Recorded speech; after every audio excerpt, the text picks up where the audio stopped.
Graças a Deus que o Senhor é bom. Eu sou grato a Deus, né, por essa igreja. Quando falou, por que você é grato? Eu sou grato a Deus, cara, pelas direções, né, que Deus tem dado para a minha vida, para a minha família.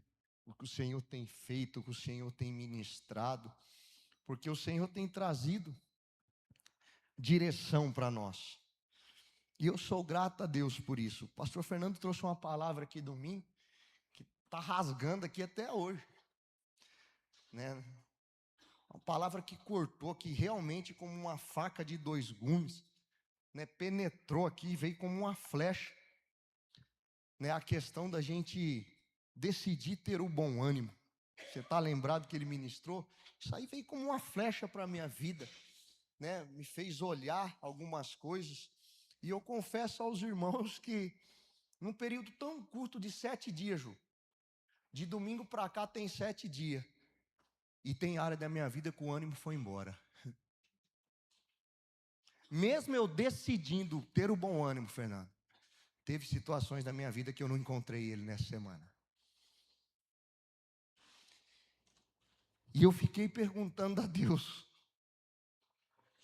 cadê o bom ânimo que eu decidi ter?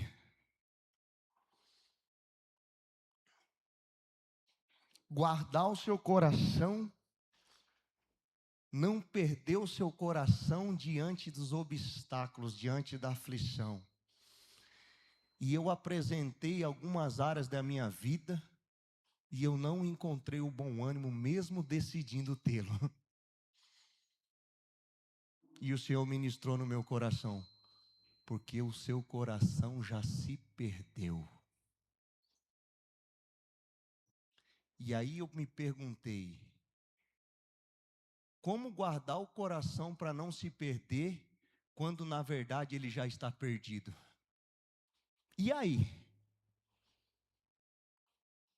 Como é que guarda o coração para ele não se perder, quando na verdade ele já se perdeu há algum tempo?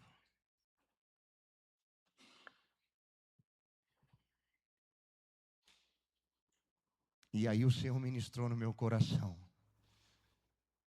Aí precisa recalcular a rota. Aí é necessário fazer o caminho de volta.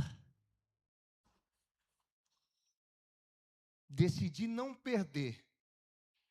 Mas se porventura já perdeu, a gente precisa voltar.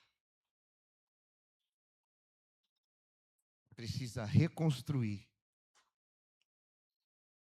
Recalcular a rota, virar de volta. E foi diante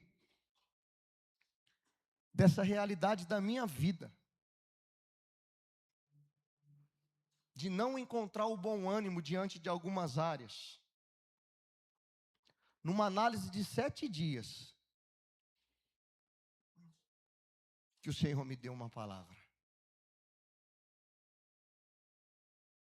Que se tivesse que dar um título, eu daria: o preço de reconstruir. Reconstruir tem um preço a ser pago. Você já ouviu um ditado? Que reformar é pior do que fazer novo? É real, né, Fernando? Você reconstruir algo é muito mais difícil que fazer novo. De vez em quando eu me arrisco a ser marceneiro. Algumas pessoas me chamam para consertar alguma coisa, eu falo, ó, melhor fazer outro.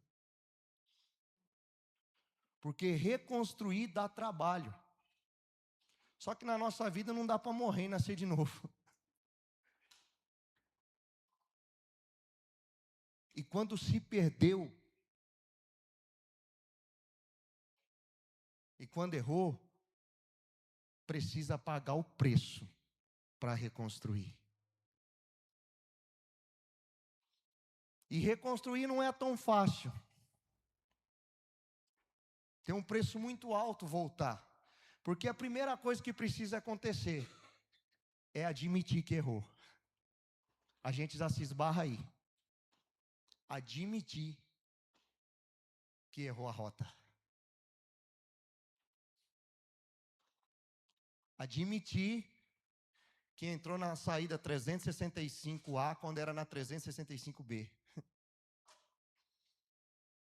Tem que buscar um retorno. Tem que voltar. E é diante disso que o Senhor me coloca algo no meu coração. Recomeçar, reconstruir, voltar. A princípio parece sinal de fraqueza. Mas na verdade só os corajosos reconstroem. Precisa ter muita coragem para reconstruir algo. Para restaurar algo.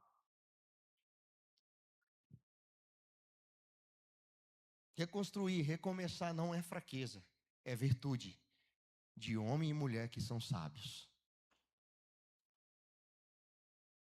Recalcular, pensar, reconstruir, voltar, nunca foi fraqueza. Eu quero compartilhar algo com os irmãos, um texto muito conhecido, em que eu já preguei. Quando a gente fala em reconstruir, todo mundo lembra de Neemias. Mas eu não vou pregar em Neemias não, embora Neemias reconstruiu o que estava caído. Abre a tua Bíblia em 2 Crônicas, capítulo 29, verso 8. Se puder abrir para mim aí, Gustavo, vocês aí na versão NVI.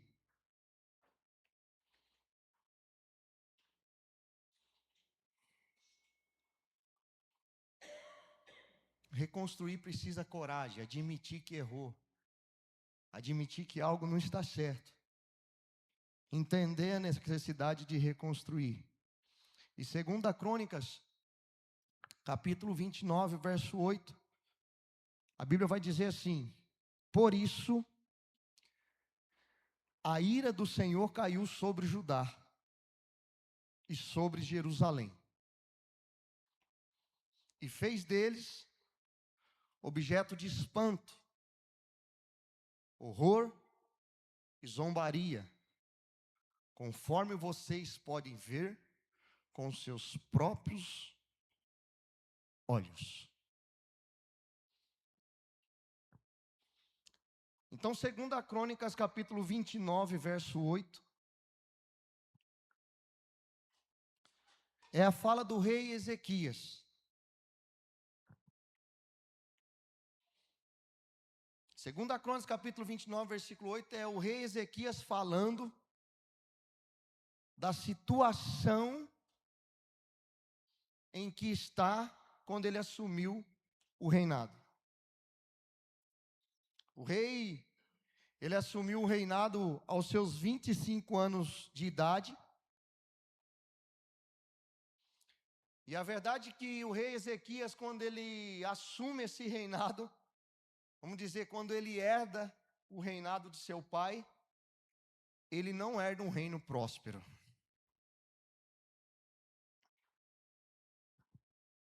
Ele não herda um reino em vitória.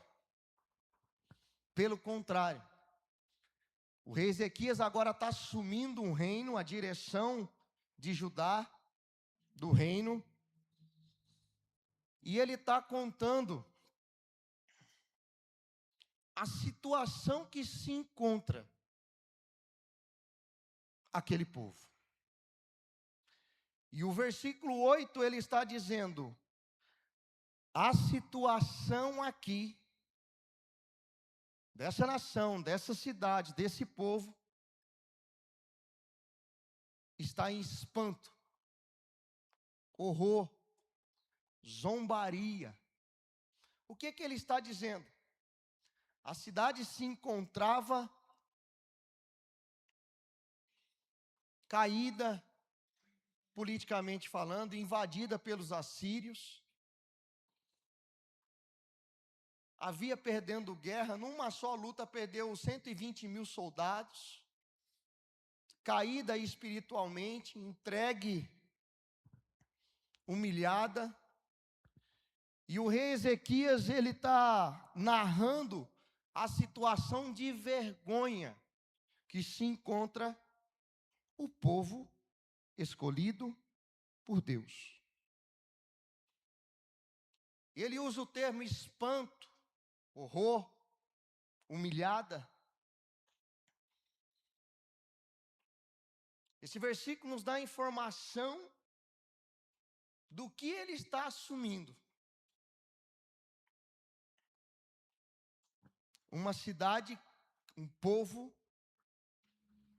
que se encontra sendo motivo de chacota, de zombaria para as regiões vizinhas. Regiões pagãs estão rindo do povo escolhido. Cidades com deuses estranhos estão olhando para o povo do único Deus e dizendo: a vida deles. Olha como anda a família deles. O ímpio zombando dos escolhidos. Zombaria, espanto, horror. O povo de Deus exposto à vergonha. Então, quando nós lemos o versículo 8, quando nós olhamos para isso, é o rei que assumiu o trono, tendo clareza da realidade que se encontra o povo. Neemias aqui, ele tem uma real percepção de como está, de como se encontra.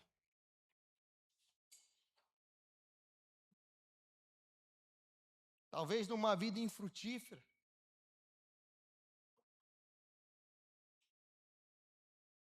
Só que o que me chama a atenção aqui, e o que eu acredito que é primordial, quando a gente fala de reconstruir, e por isso que é tão difícil, é enxergar o cenário real da tua história. Eu vou trazer para a linguagem do pastor Júnior. Neemias aqui não está tampando o sol com a peneira. O negócio está feio e está feio. O negócio aqui está pipocando e está pipocando mesmo. Ezequias, quando fala do verso 28, ele passa a informação, ele traz o detalhe real de como está. A realidade nua e crua. E eu acredito que é o primordial para quem quer reconstruir, é enxergar de fato como está. Porque nós seres humanos, eu acredito que não sou só eu, nós temos a tendência a fingir que está tudo bem.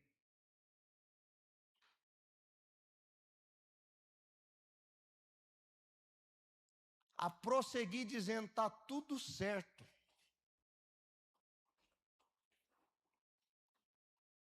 Porque é difícil olhar para algumas situações da nossa vida e encarar a realidade.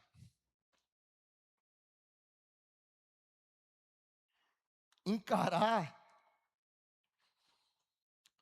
o que de fato está acontecendo.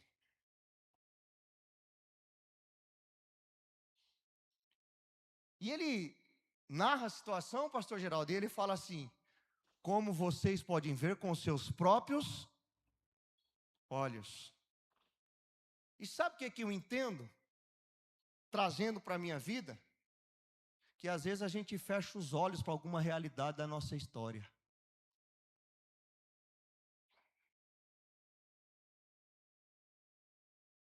Aqui ele tinha uma percepção, vocês estão vendo com seus próprios olhos como está. E às vezes tem área da nossa vida que a gente faz assim, não quero nem ver. Porque é difícil encarar a realidade. E por isso que é tão difícil reconstruir algo.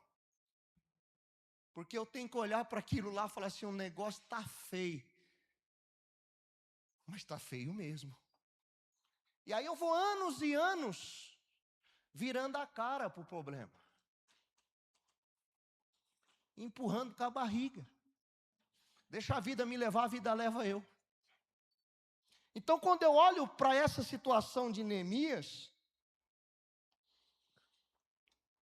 de ele enxergar, de Ezequias, de ele enxergar a situação real do que ele está assumindo, de aonde ele está chegando, eu começo a fazer uma analogia, trazer para a minha vida, e eu começo a trazer o Senhor para algumas histórias, e quando eu abro os olhos para o cenário, para o meu contexto, eu faço uma pergunta: você tem enxergado como de fato está o teu casamento?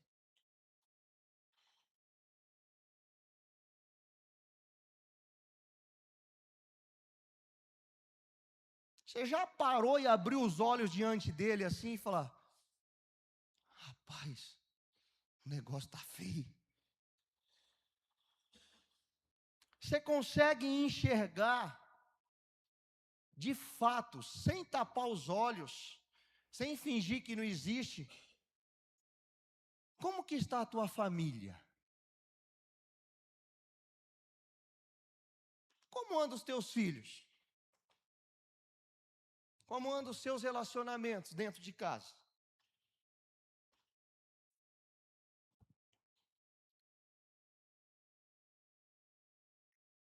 Você consegue fazer uma análise real, sem mascarar? Sabe aquela coisa de coach financeiro? Põe tudo no papel e enxergar onde você gasta. O que Neemias, o que Ezequias está fazendo aqui, o Neemias está me... O que Ezequias está fazendo aqui, ele tem uma percepção real da condição que está o povo. Encarar a realidade nua e crua, ele tem uma visão clara dos fatos. E entra para mim, para a tua vida, uma palavra muito direcional para quem quer reconstruir algo, para quem quer recalcular a rota, para quem quer voltar, enxergar a realidade do teu cenário. É de fato você parar diante de algumas situações e falar: deixa eu ver isso aqui. Como que isso aqui está? Você já parou para analisar, sem máscara, sem reserva, de como está o seu relacionamento com Deus?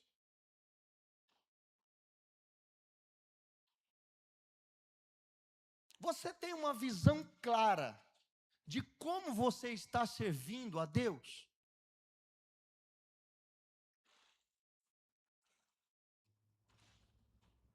Você tem uma visão clara da sua vida profissional, de como você tem tratado seus pais, de pais, como você tem tratado seus filhos? Você tem uma visão real de como você anda congregando em comunhão com os irmãos? O que Ezequias tem aqui é uma tomografia da vida de Judá, daquele povo. E para quem quer reconstruir alguma coisa, esse é o ponto primordial. Não esconder nada, não colocar nada debaixo do tapete, não fingir que não está vendo, fingir que não existe, fingir que não está acontecendo, fingir que está tudo bem, quando na verdade o barco está à deriva. Vamos indo aí, enfrentamos mais um ano. De que maneira? O tempo está passando, de que jeito?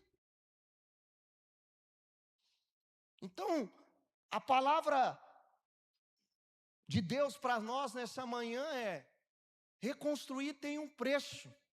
E o preço mais difícil é enxergar a realidade da tua história. Por isso que é tão difícil, porque a gente não consegue admitir. Está um caos. A gente prefere ir para o stories postar uma foto que está tudo bem.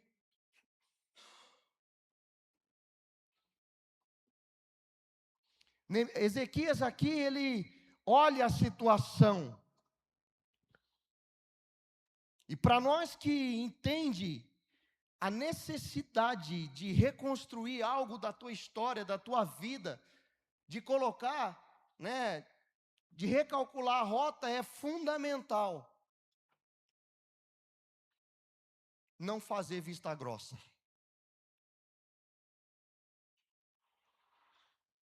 Se eu e você fazer vista grossa para a realidade, não vamos reconstruir nada.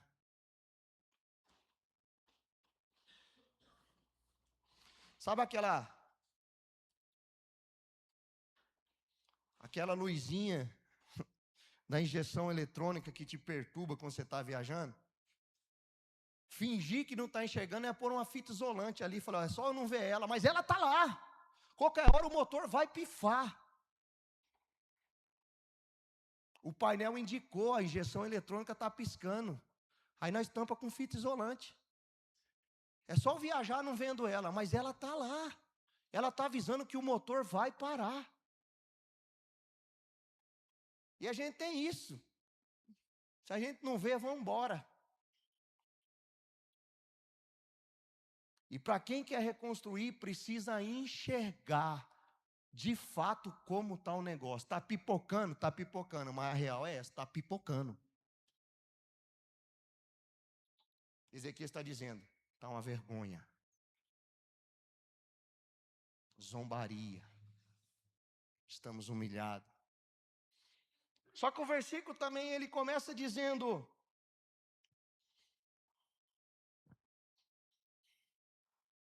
por isso.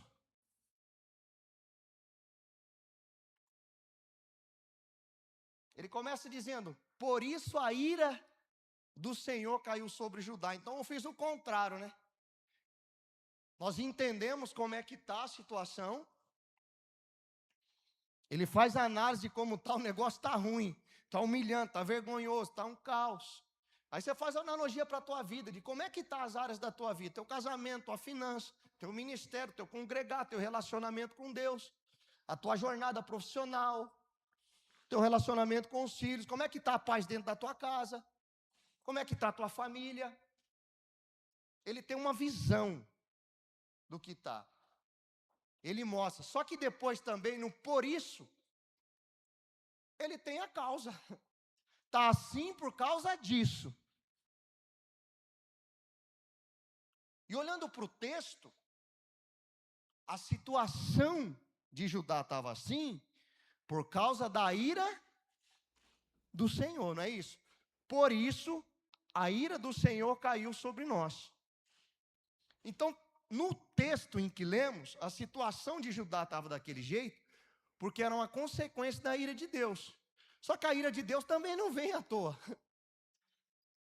Então, Judá, aquele povo, Ezequias estava assumindo um reinado destruído, falido, vergonhoso, com espanto, com horror, mas tinha uma consequência, Manúcia, consequência daquilo que o pai dele plantou lá atrás.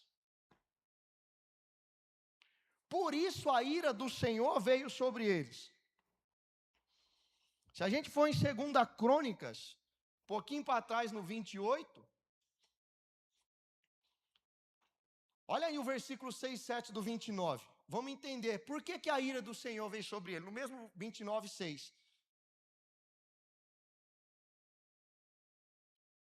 Ele entendeu como é que está, e agora ele tem uma percepção do motivo que está daquele jeito. Os nossos pais foram infiéis, Fizeram o que era mal aos olhos do Senhor, o nosso Deus, e o abandonaram. Desviaram o rosto do local da habitação do Senhor e deram-lhes as costas. 28, volta um pouquinho, 28, 29 vai dizer em que eles constroem, no 28, versículo 24, ele vai dizer que Acás tirou os utensílios sagrados do templo. Acás juntou os utensílios do templo de Deus e tirou de lá. O Acás é o pai de Ezequias, que reinava antes. Então Ezequias era de um trono em que o pai acabou com a espiritualidade do povo. Algumas traduções diz que ele levantou altares, adoração a deuses, ele apagou a lâmpada. Você lembra da lâmpada que a gente estudou? O menorá? Então, Ezequias, ele está herdando um trono que está sofrendo a consequência de um pai que fechou as portas do templo, que apagou-se as luzes, que tirou os utensílios sagrados e trocou por coisas estranhas, que deixou de queimar o incenso, que deixou de cumprir com a ordem de Deus, que buscou ajuda em deuses que não era Deus. Então agora, Ezequias, ele tem uma situação vergonhosa, mas ele também entende o motivo por que eles estão naquilo lá. Ele estava se tornando vergonha, opróbrio, porque lá atrás, no passado, o pai tinha feito coisas que desagradou a Deus. Trocou a adoração sagrada por deuses estranhos. Acabou com os utensílios sagrados, com altares de deuses estranhos. Fechou-se a porta do templo. Sabe o que é fechar a porta do templo, Marquinhos? Impediu o acesso.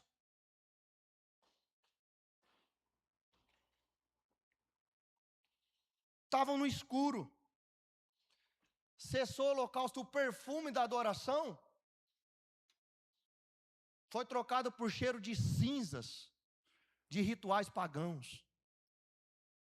Então foi por isso que agora Ezequias está herdando um reino falido. É por isso que agora Ezequias está diante de um povo que se tornou vergonha. Mas o que me chama a atenção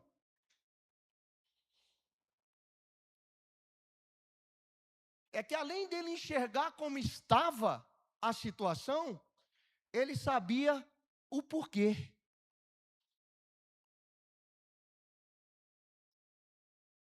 O versículo que lemos mostra ele tendo uma clareza de como está, e o entendimento, tipo assim, eu estou aqui porque foi isso. E aí eu consigo entender, não fazendo uma análise dessa vida desse rei, da situação desse povo, ele não está perdido ali. Ele está citando que o negócio está feio, mas ele também entende por que está daquele jeito. E aí eu trago para a minha vida, e eu quero que você traga para a sua, como é que está as áreas da sua vida? Você tem clareza disso? Agora a pergunta é, por que está assim? Você entende? Por que algumas áreas da tua vida estão do jeito que está?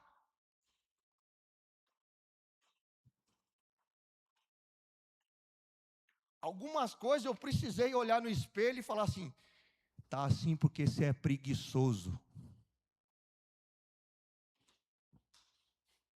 E é difícil a gente olhar como que está e admitir.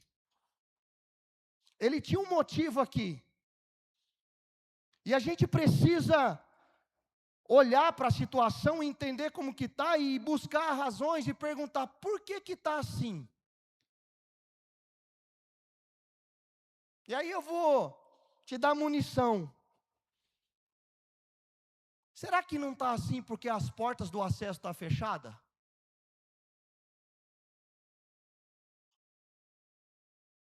Será que não está assim, pastor, já porque tem entulhos aí dentro? Foi trocado os utensílios sagrados por alguns entulhos?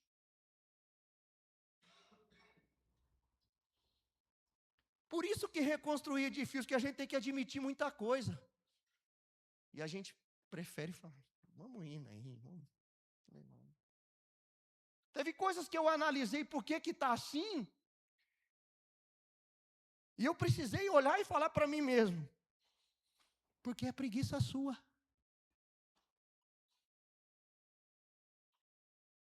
Agora eu vou trazer, você vai pensando, vou te dar munição, tá? Eu sempre falo, o pastor Fernando usa a palavra dele aqui, ele usa a saúde, né? Porque ele é da área da saúde, eu não entendo nada. Mas eu consigo pegar algumas coisas, porque ele dá os exemplos. Eu, como sou mecânico, falei para os meninos ontem, eu trabalho com manutenção, então vou dar o meu exemplo. A manutenção é corretiva ou preventiva? Se você está nisso, você está te corrigindo. Se você não está, está te prevenindo para não entrar. Então não adianta cutucar o teu irmão e falar assim, está falando para quem? Para os dois. Para você que está dentro, está te corrigindo. Para você que não está, está te prevenindo para não entrar. Manutenção corretiva e preventiva é a palavra de hoje. Para quem quer reconstruir, precisa saber onde está e entender por que entrou. Aí eu vou te dar munição. Será que tem coisas na tua vida que não está faltando uma boa conversa com teus filhos? Será que não está assim porque está faltando liderança na sua casa? Será que o casamento não está assim porque não precisa chamar a esposa e falar, senta aqui. Vamos conversar a nossa relação. Muitas coisas da nossa vida, às vezes, está do jeito que está, e a gente até sabe, ou não sabe, a gente precisa descobrir. Por que está assim a sua finança? iFood demais. E você tem que encarar, falar, é muito iFood. Olha aqui a fatura.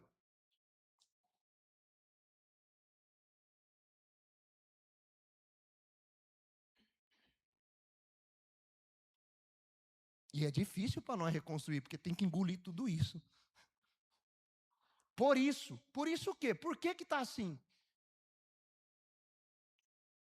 Por que a vida espiritual está assim? Será que não é preguiça? A gente precisa entender. Será que as portas não estão fechadas? Será que não tem entulho aqui dentro? Ezequias, ele entende por que está daquele jeito. Está daquele jeito porque os nossos pais fizeram o que é errado. Está desse jeito porque a gente fez isso, porque a gente caminhou errado, porque a gente tomou decisão errada. A gente precisa olhar para a nossa vida e entender em diversas áreas da tua vida. Por que seu ministério não está frutífero? Será que você não está dedicando pouco? Eu estou dando munição para você entender. Você precisa identificar por que está assim. Vai ter hora que você vai ter que olhar para a realidade e encarar, meu querido. Eu estou xoxo assim porque, na verdade, aí é isso aqui mesmo, é isso aqui.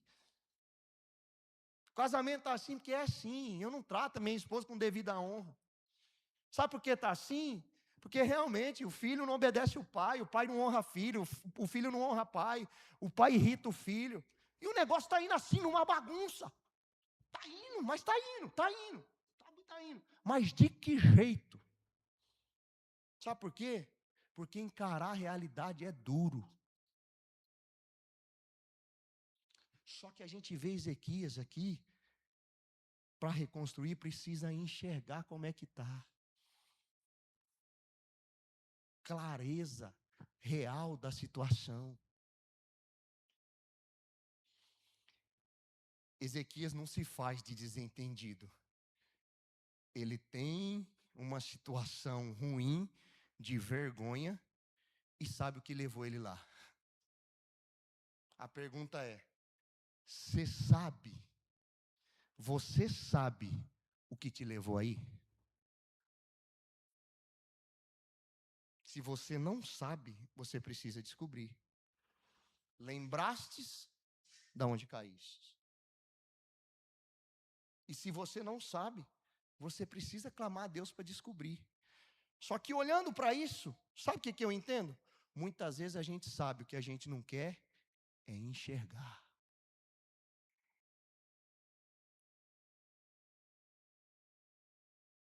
Você sabe que a Bíblia diz, a sua fé está fraca? A Bíblia diz que a fé vem do ouvir. Então você já sabe, se a fé está fraca, está ouvindo pouco. Simples. Só que às vezes a gente prefere caminhar, deixa quieto, isso aí não mexe com isso não, vamos indo assim mesmo. Vão levando, tá dando certo. A pergunta é, tá dando certo mesmo, irmão? Tá dando certo mesmo? Eu estou dando munição para você. Você está satisfeito mesmo com o resultado? Do seu casamento, da sua vida espiritual, da sua vida financeira, da sua intimidade com Deus, da vida dentro da sua casa, de como teus filhos te tratam, de como você trata seus filhos, da relação família. Você está realmente satisfeito? Se tiver, amém, querido. Se não tiver, você tem que descobrir por que está assim.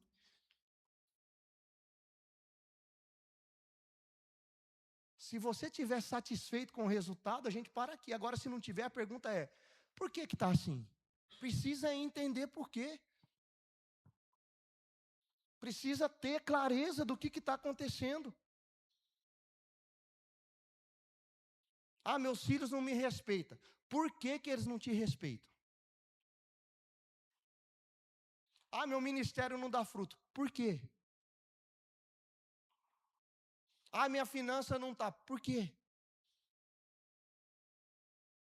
Ezequias aqui, ele sabe o porquê que está daquele jeito. Porque os pais deles fizeram coisas que desagradaram a Deus.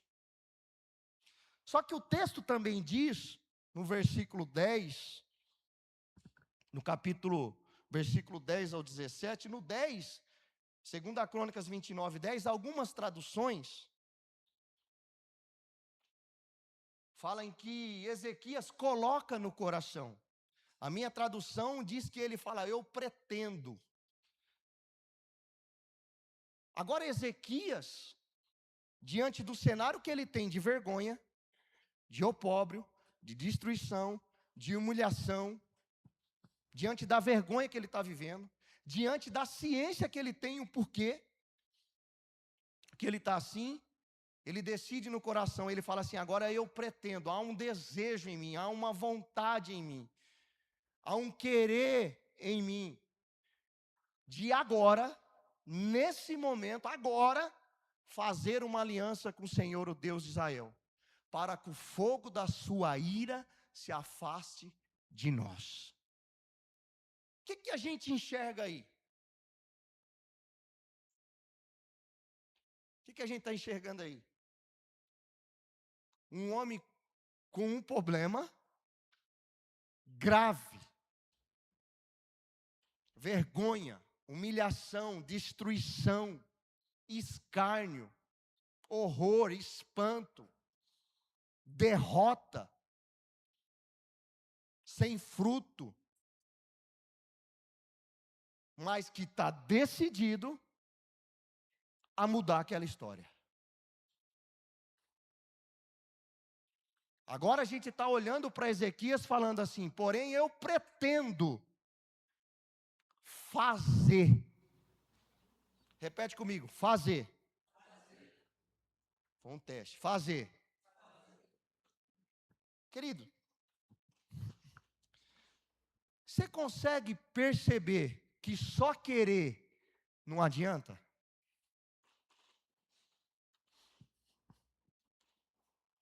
Ele pretende fazer algo. Quantas coisas você quer e eu quero? Querer é o pontapé inicial. O que realmente a gente precisa é fazer. Ele tem um cenário de vergonha, uma coisa difícil a resolver, algo para reconstruir, algo para restaurar, mas se ele ficar só querendo e não dar um passo, nada muda. Aí querido, quantas coisas a gente quer? Quantas vezes você quis ler a Bíblia em um ano? Se você não começar a ler, você não vai ler só querendo. Pastor Fernando botou no propósito de querer emagrecer, eu só quero. Não fez o que tem que fazer não para ver. Só querer não muda nada, gente. Só querer não muda nada. Agora Ezequias, ele pretende fazer algo. E a primeira coisa que ele faz é uma aliança com Deus. Ou seja, eu vou voltar onde está o erro e vou reparar. O meu casamento está assim por causa disso. A partir de hoje, faço diferente. O meu ministério, a minha finança está assim, pretendo fazer diferente. Eu quero mudar. Querer não vai mudar nada. Querer não vai mudar nada. Querer é só o início. É só a primeira disposição. Só que eu quero abrir um parênteses aqui. Para você que quer reconstruir, recomeçar, recalcular a rota, que quer colocar um negócio de pé. Que culpa Ezequias tem de estar nisso aqui? Por causa do que ele está vivendo esse cenário de espanta isso? Porque quem? O pai plantou lá atrás. Por causa de um passado, você vê Ezequias falando assim, sim, por causa do meu pai lá atrás. Ele não está nem aí.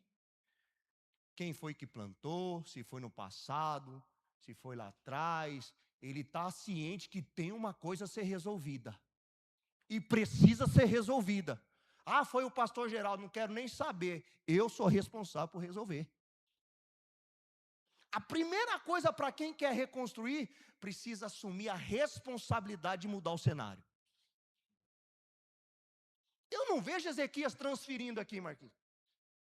Meu pai que plantou, ele que se... Não, seu pai plantou, mas quem está sofrendo é você. E por isso que reconstruir é difícil, porque a gente fala, mas não foi eu. Mas, né? Mas, mais nada, a responsabilidade é minha e sua. Está sofrendo por causa que alguém que fez, não estou nem... Que muro que Neemias destruiu? E quem reconstruiu? Assumiu a responsa. Tá assim, tá, o que nós vamos fazer? Por isso que reconstruir é difícil, querido. Porque nós vamos lançar a mão do que às vezes a gente nem botou a mão na cumbuca para destruir. Mas vai ter que construir. Ou às vezes foi você mesmo, vai lá, mão na massa. Quando Ezequias olha para isso, né? O versículo 12, ele faz uma aliança. Ele quer refazer tudo aquilo que refaz de novo. Ele quer falar assim, o cenário está assim, está pipocando o negócio está difícil, está duro de acontecer, mas eu não posso ficar olhando. Eu não posso ficar aqui. Aí a primeira coisa que ele faz, no versículo 12, ele chama os levitas, alguns, e ele coloca, a minha Bíblia diz, o texto diz assim, e eles se levantaram para trabalhar. Tem um problema, tem a causa do BO, só que agora precisa resolver. Ele refaz a aliança com Deus, fala assim, vamos colocar tudo no lugar, e aí ele chama o povo aqui, chama os levitas, e se levanta entendendo, precisa regaçar as mangas e ir para cima. Chorar e ficar, céus, vida, não adianta. O casamento está ruim, vamos acertar. Vamos trabalhar em cima. Vamos ver o que a palavra diz aqui. Vamos lá, amor, vamos pedir um conselho, vamos fazer algo, vamos que vamos. Finança está ruim, fecha a porta do iFood, cancela, desliga.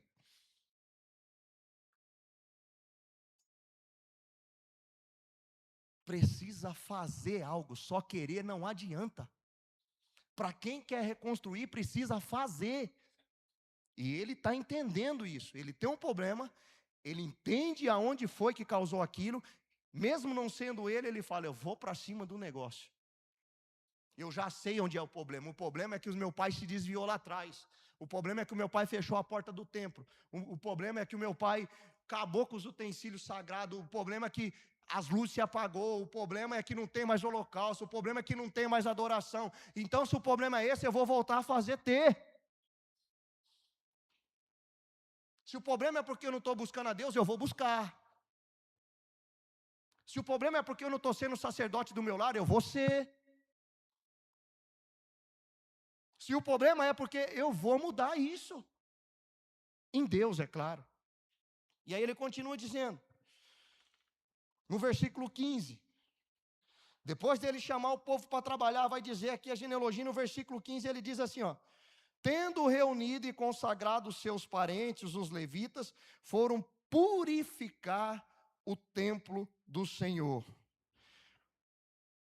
conforme o rei havia ordenado em obediência à palavra. Então, primeira coisa que eles foram fazer, purificar o templo, santificar o templo que estava destruído. Não era essa a causa da ira de Deus? Não era esse o motivo que eles estavam lá? Versículo 16. Os santuários, os sacerdotes entraram no santuário do Senhor, partiu para purificar e trouxeram para o pátio do templo do Senhor todas as coisas impuras que haviam lá. E os levitas levaram para o vale de Cedron. Então o que ele faz? Entra no negócio e retira as coisas impuras de dentro do templo. Sabe o que a gente vê Ezequias e o povo fazendo aqui? Uma limpeza. Naquilo que era o real motivo daquela situação.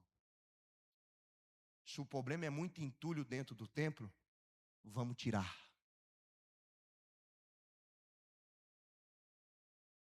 Se o problema é que está faltando purificar o templo, então vamos purificar. A ordem do rei é: vamos fazer uma aliança, vamos tirar a isenta no templo e retira as coisas que estão lá.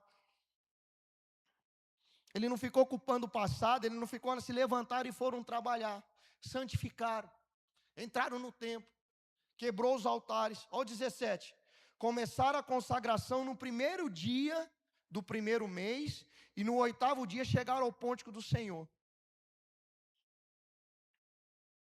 Durante mais 8 dias, consagraram o templo do Senhor propriamente dito, terminando tudo no 16º. Quantos dias levou a faxina? 16. Só que a gente vê aí 8 dias limpando o exterior. Não é isso, pastor, se eu estiver enganado? O que é pórtico? Né? Uma transição do exterior para o interior. Pórtico é a porta, o acesso. Então a Bíblia diz, o texto que nós estamos lendo diz que eles começam a faxina no átrio, na parte de fora, no que é visível, no externo. 8 dias tirando entulho, tirando o altar, tirando cinza, tirando tudo que está no exterior. 8 dias limpando o exterior, Ju. Mas depois de limpar o exterior, ele vai 8 dias para o interior. E aí a Bíblia diz, e aí sim a limpeza foi concluída. Propriamente dita assim, agora sim. Sabe por que eu entendo isso? Para reconstruir algo, precisa limpar o templo por fora e por dentro. Não adianta cuidar só do que o homem vê. Precisa limpar o que faz no secreto. O que fala no secreto. O que pensa no secreto. Só aí a limpeza foi concluída. E aí, o que eu quero concluir? que ele não ficou parado diante da situação de caos que estava. Ele entendeu que o problema era impureza, o problema era profanação do templo, o problema era deuses pagãos, o problema era altares estranhos, o problema era cultos idólatras. O problema é que desmanchou a aliança. O problema é que o templo estava em ruína. O que ele vai fazer? Vamos limpar. Vamos purificar. Vamos consagrar. Você entende? 16 dias tirando entulho do templo, pastora Ana. Sabe o que eu entendo por isso? Que também não é da noite para o dia, é um processo. Não pense que você vai sair daqui com uma palavra de bom ânimo ou de reconstrução que tudo muda.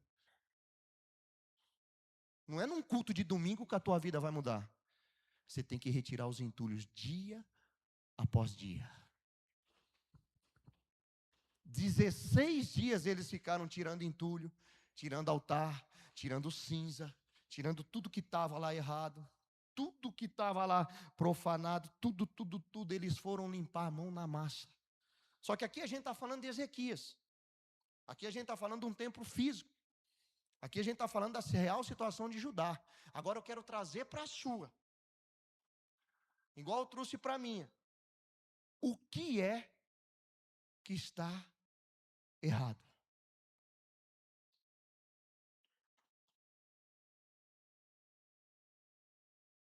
O que precisa mudar? São 3 tópicos. Entender com clareza a situação que está. Entender o que te levou lá. E pretender e fazer algo para a situação mudar. Eles vão para o templo. 16 dias limpando, trabalhando. E aí, se a gente continuar lendo, a gente vai ler que voltou o sacrifício, que as lâmpadas voltaram a ser acesas, que os altares sagrados foram construídos, trocados por os altares profanos, e começou a ter louvor. Começaram a adorar no templo, começaram a anunciar a grandeza de Deus no templo. Se a gente for ler aqui, todos os versículos, eles diz que foram falar para Ezequias: o templo está restaurado, purificamos todo o templo do Senhor. Olha o 18. Purificamos todo o templo do Senhor e o altar do holocausto e a mesa do pão consagrado, ambos com todos os seus utensílios. Tiraram os utensílios que não era para estar lá e colocaram o que era para estar. Agora, diante de tudo isso, fica uma pergunta para mim e para você, que é a conclusão da minha pregação. O que você precisa fazer para reconstruir a história da tua vida?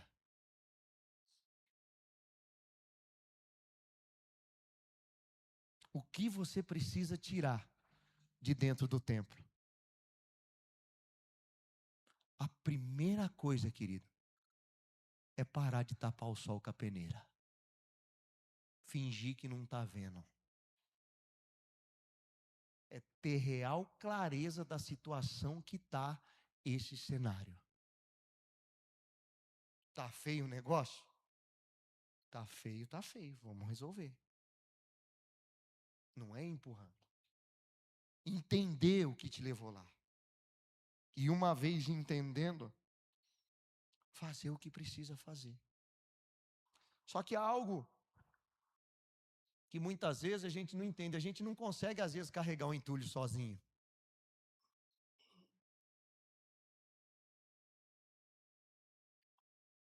Às vezes, é tanto entulho, tantos altares, que a gente não dá conta.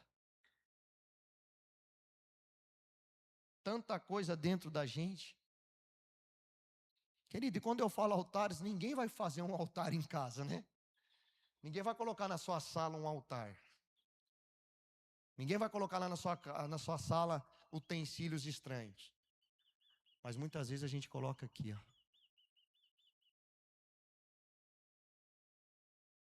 O templo aqui é físico. O templo de Ezequias é físico. Mas agora a Bíblia diz que nós somos o templo do Espírito Santo, morada de Deus. Aí fica uma pergunta: o que precisa ser retirado desse templo?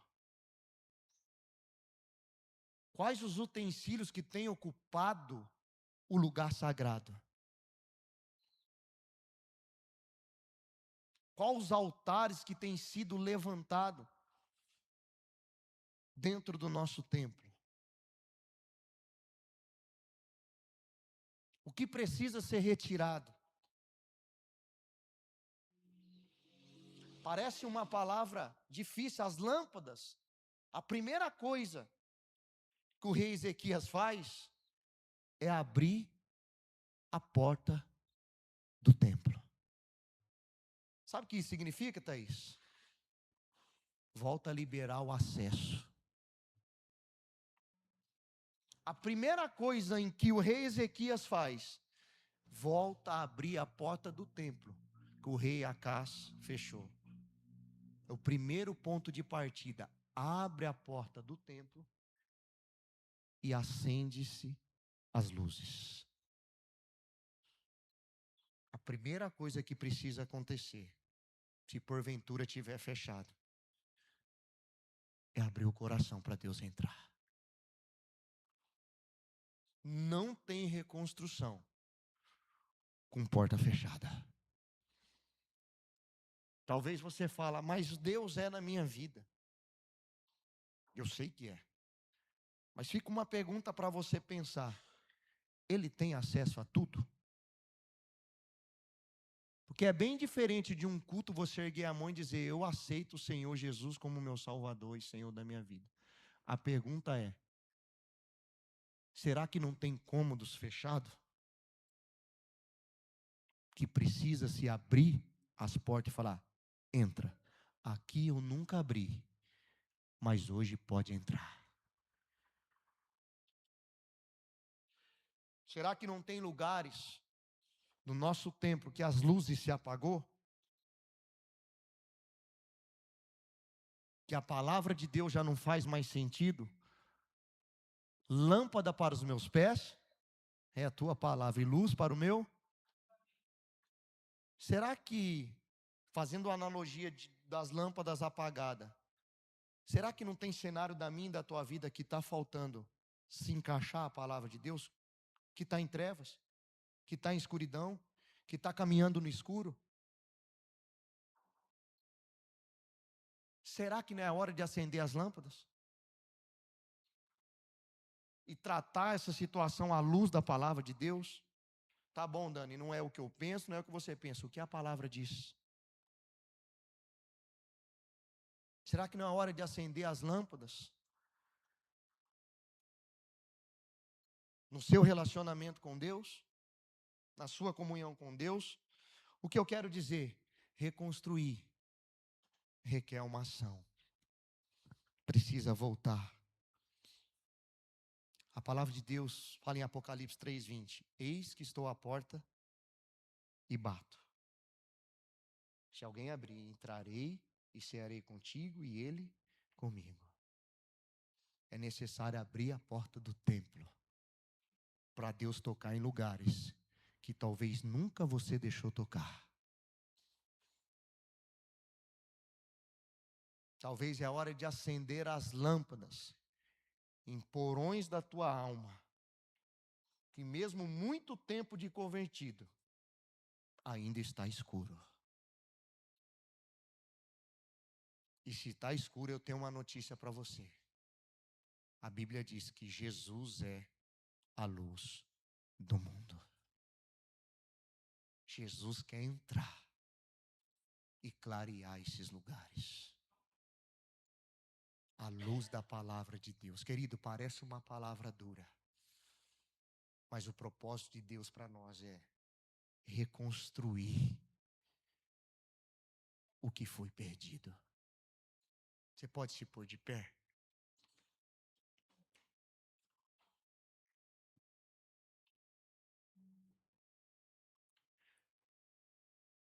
Você entende aonde o Espírito Santo de Deus quer nos levar? Só que você precisa entender algo. Sozinho a gente não consegue. É um abrir de porta para Jesus entrar. É um abrir de porta para Jesus entrar. Abrir o coração para o Espírito Santo trabalhar. Tem entulhos que a gente não consegue sozinho. E quem vai fazer essa faxina é o Espírito Santo de Deus. Mas o que Deus precisa encontrar? O que Deus precisa encontrar? Um coração disposto a trabalhar em conjunto com o Espírito Santo de Deus. Querido, olha aqui para mim. Olha aqui para mim, em nome de Jesus, todo mundo aqui. Sem Deus a gente não pode fazer nada. Sem o trabalhar, sem a ação do Espírito Santo, nada acontece. Se Jesus não entrar, se o Espírito Santo não trabalhar, a gente não consegue nada, nem pescar, Fernando, não é assim? Se não for diante da ação da palavra de Deus.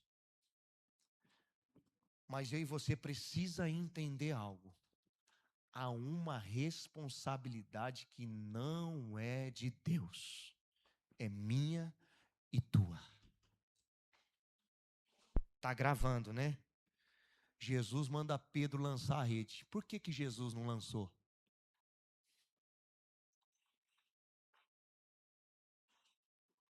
Jesus não podia falar, peixe, enche a rede de Pedro. E encher? E encher. Mas ele fala, Pedro, lança a tua rede. Sabe o que isso nos mostra? Que é Deus que faz. É Deus que abre a porta. É Deus que trabalha em tudo. Mas existe uma responsabilidade que é sua.